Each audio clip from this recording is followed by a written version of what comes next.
กับมานั่งพักผ่อนมาเบิ่งบันเขา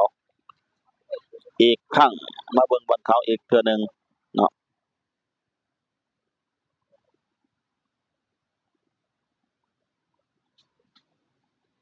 มาเบิ่ง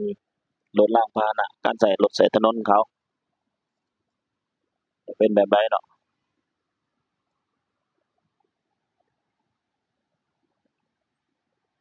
ปวดหลังปวดแอวพักผ่อนหย่อนอารมณ์ตากอากาศเย็นๆที่ปักกิ่งมีความสุขไปอีกแบบ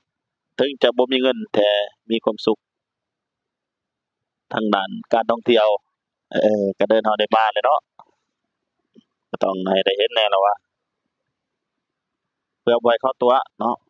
อันที่สองเพื่อได้เว้าว่าโอ๊ยสมัยนั้นเคยไปแล้วว่าซั่น